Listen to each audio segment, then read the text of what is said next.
This week is dedicated to the 2022 seniors. We will hear from some current seniors along with a few past graduates.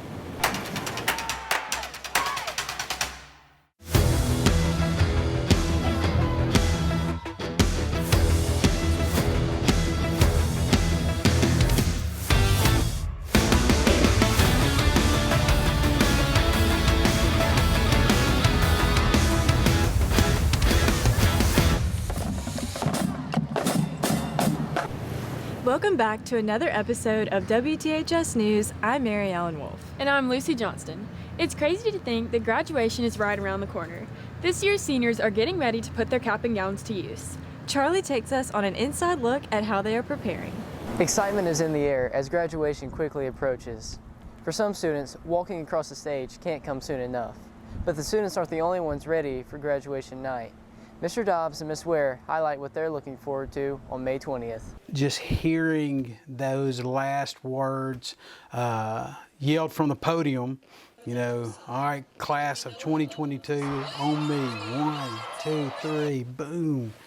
I get goosebumps talking about it. That is a cool sight to see if you've never seen that in person. I'm so excited about this year's graduation because I feel like since COVID, it'll be the first normal graduation, as in it'll be the one where the kids get the regular amount of tickets that they usually get for graduation, which is 10, so it's not reduced numbers. We're not wearing masks. It makes it feel like graduation of old. But organizing a graduation for hundreds of students is nothing short of a difficult task. Ms. Ware shares what all goes into preparing for graduation. So we start literally as soon as graduation is over from 1 year. We meet to discuss what worked, what didn't work, what needs tweaking. We meet with the Bancorp South officials. We meet with everyone who worked graduation. And working graduation is a story in and of itself, like what that entails. Graduation is always bittersweet for everyone, but this year especially, as it is Mr. Dobbs' last graduation as principal of the high school. He gives us insight on what it feels to experience graduation from an educator's eyes. It feels great. It's one of the best feelings that an educator could have to see one of the students, you know, or in our case is 460 students, you know, and know that we had an impact in some way of that student walking across that stage. Personally, I'm looking forward to walking across the stage and throwing my cap in the air once it's all over.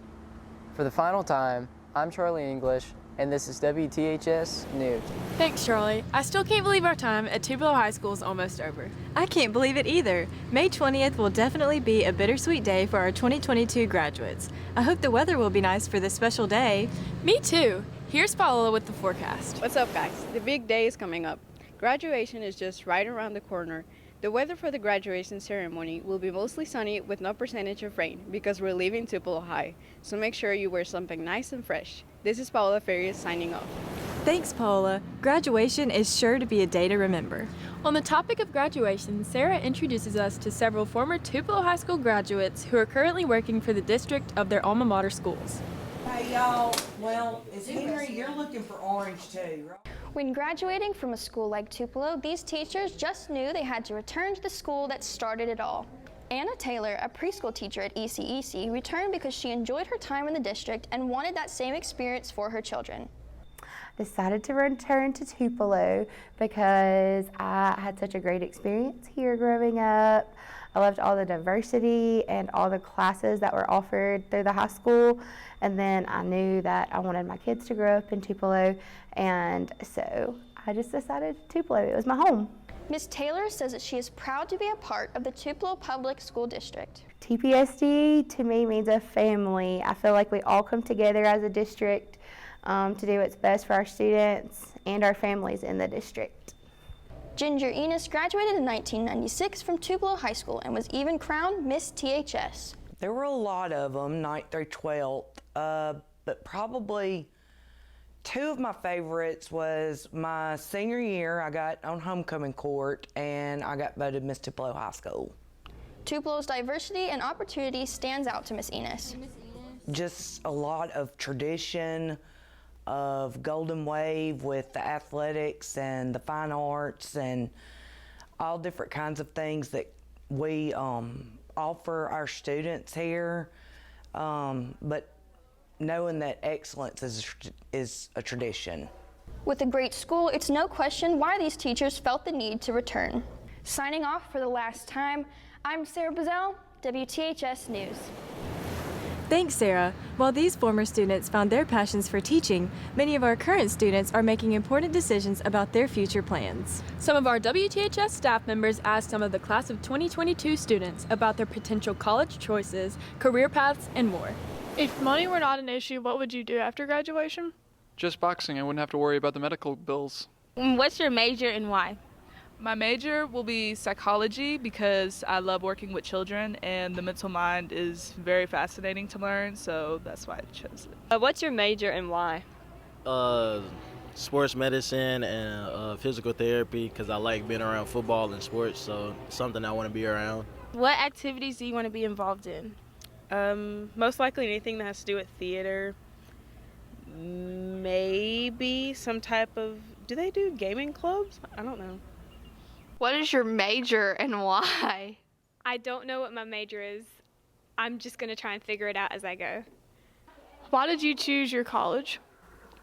I guess I didn't really have a choice, but I got a scholarship from ICC to play soccer, so that's where I decided to go. If money were not an issue, what would you do after graduation?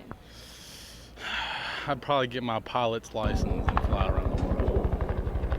Why did you choose your college? Because of the Ole Miss campus and how big it is, and the Grove. Thanks, guys. I love hearing about what everyone plans to do after high school. Don't you? Yeah, there are so many opportunities after Tupelo High. And speaking of opportunities, our athletes have been working hard all year and their seasons are coming to a close. Maddie and Olivia have more information on sports with a special update on track from Robert. I'm Olivia Hanby. And I'm Maddie James. And this is WTHS Sports Media.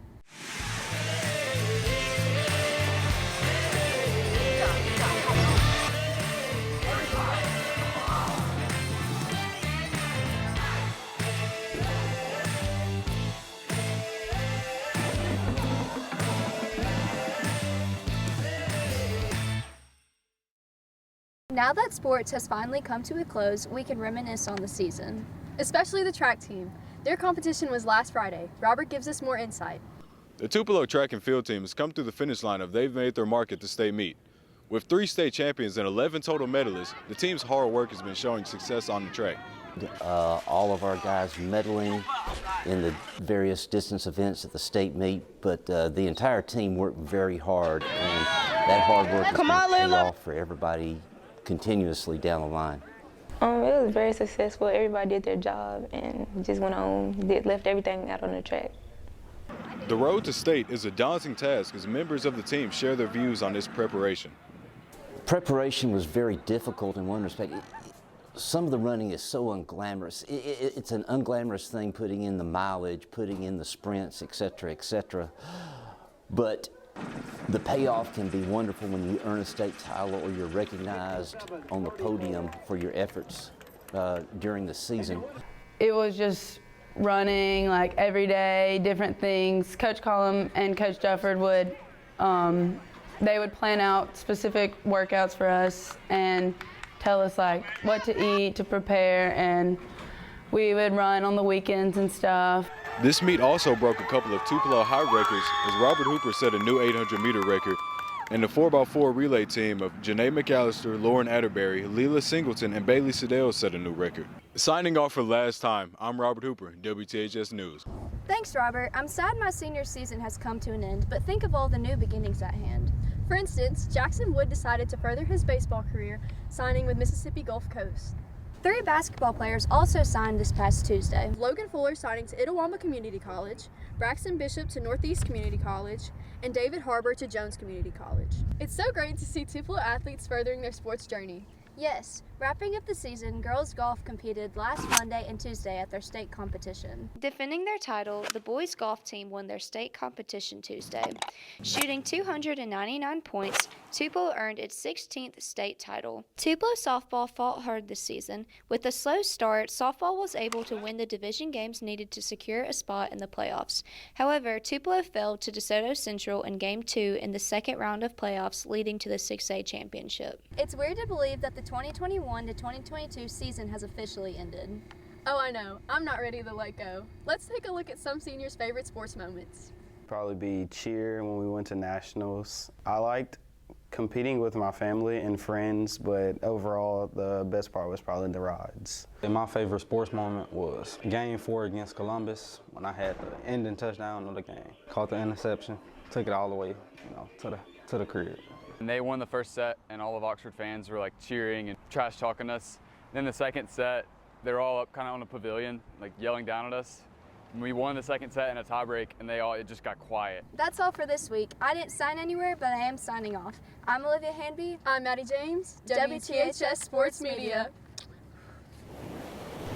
Thanks, Maddie and Olivia. Many of our athletes have accomplished amazing things this school year. Meanwhile, students are reflecting on their favorite memories during their time at THS. Batten and Maya went around the school to talk to some seniors. Who is your favorite teacher here at THS and why? Miss Winters, because she's a best friend and a teacher all in one. Okay. What will you miss most about Tupelo High? I'd have to say nothing. What is your funniest memory at Tupelo High School? Probably sophomore year in the new dome whenever the teachers had a relay race and Mr. Turner got really dizzy and fell. That was it. What is your favorite high school moment? Probably the pep rallies and interviewing people sometimes. What teacher has had the greatest impact on you and why? Miss Ritchie, our early childhood education teacher. She has inspired me, she determines me, she motivates, and amazing teacher overall. I would advise anybody to come to join early childhood education. Who is your favorite teacher and why? Probably Miss Winters. She's a great teacher, I'd say that. Enjoyed her class. Here's to old Tupelo. Sorry, never. My favorite teacher is Miss Katrina Bear Ivy. She is so amazing. But she really is good. Like, she's the best. You should join WTHS. What teacher has had the greatest impact on you at THS and why? Miss Pierce, because she everything a teacher needs to be. What do you miss most about Tupelo High? What I'd miss most about Tupelo High would probably be the community and all of the relationships that I've made here. Tee, ta-ha, tee, ha-ha. Tupelo, rah, rah, rah. Yeah. What is your favorite high school moment? My favorite high school moment is probably the plays that I've done, and like doing the warm-ups backstage and just having a family. What has been your favorite experience at Tupelo High School? My favorite experience was the freshman class of 2022 band making night show. Yeah, Sarah, what about you? My favorite teacher is Miss Berry. What is your favorite club here at THS and why? Probably the archery club, because it taught me how to work as a team and get along with others. What is your favorite high school moment? Definitely having to take pictures for Mr. and Mrs. THS. That was really fun, going around the whole campus doing that. What has been your favorite experience here at THS? My favorite experience here at THS is working with the Performing Arts Department, specifically Miss Austin. So Miss Austin, if you're watching this, thank you for everything. Okay, what will you miss most about Tupelo? That's a hard one. The people. I really love the people and my teachers. They're great. Go Wave. Vamos hola. Thanks, Batten and Maya. These past 4 years at the high school sure have been memorable, haven't they? Yep. It feels like just yesterday we were crossing over the freshman bridge for the first time. So many students have gone down the same path before us. Avery talks to some students who have already been in our shoes and have some advice for graduates. Preparing for college can be extremely stressful. Whether you're staying in-state, going out of state, or just haven't decided yet, a few THS alumni share how they made their final decision. I chose Western New England University because the volleyball coach here reached out to me. I had never heard of this school and never seen it, but after she reached out to me, I decided to come give the school a visit, and even though I didn't fall in love with it right away, I still decided to give it a chance because it was something new. I chose Ole Miss because as I got older and started visiting here more, I really fell in love with the campus and with Oxford. And I would advise incoming freshmen to visit the campuses that they're thinking about going to and see which one feels like home. I chose the University of Virginia for college, and I chose it because it's a great school for what I want to study. It's a beautiful campus, great athletics. It's still southern, but it's also not super close to Mississippi. I got to branch out, meet a lot of new people, and I've loved it since the very first day. I ended up coming to southern Mississippi. I didn't find out I was coming here till late July, actually, when I came on a tour super last minute. But the biggest piece of advice I have, and a tour guide actually told me this at a college I didn't end up even going to, but she just told me to trust the process because you're going to get to where you belong on that first day of classes. Although most people stay in-state, some people decide to go a little further from home. Alyssa Halls and Ben Olchey share some advice they've learned from their first year far from home. Branch out of your comfort zone and don't follow all of your friends somewhere that they're going. At the end of the day, you want to experience your own experience and not anybody else's. Definitely research schools that apply or have good programs for what you would like to study. That's definitely the most important thing because you are going to college for a good education. But even more than that, find a college that fits a city that you like. From time management to being far from home, Paige Moore and Ben Olchey share the most challenging things they faced this year and how they overcame it. It's everyone's first time away from your family and your friends and really your support system even in all your life. But the biggest piece of advice I have to just overcome that is just to know that every single freshman is also going through that and facing that same issue, and just like go out and get involved, meet new people, and just don't be afraid to put yourself out there because that's how you're going to reestablish that support system. Learning how to deal with the abundance of free time that I had. Classes are not all day like they are in high school, and so you're really gonna have a lot of free time throughout the day, and on the weekends and stuff you gotta figure out what to do with that time. Obviously studying is a very important aspect of that. The most important way to deal with all that free time is make a routine for yourself, and so when you do have that free time, you don't just waste it. Graduation is right around the corner, and as seniors prepare to start their next chapter, these alumni share their best advice to help take some of the stress away. Say yes to opportunities that might scare you or might seem out of your comfort zone because you never know what could come out of it. And also just to soak up every single minute of it because it goes by really fast. 1, do not take 8 a.m.s unless you're for sure a morning person because it sucks. 2, I just say branch out and be who you are, find people you like because you need to meet new people to survive college. Graduation is 11 days away and I can't wait to see what the future holds. Signing off for the very last time, I'm Avery Millward. Thanks, Avery. That's all we have for this week's special edition of WTHS. Make sure to follow us on all of our social media accounts and subscribe to our YouTube channel. Thank you so much for watching this week's edition of WTHS News. I'm Lucy Johnston. And I'm Mary Ellen Wolf. Signing off for the last time. Go away!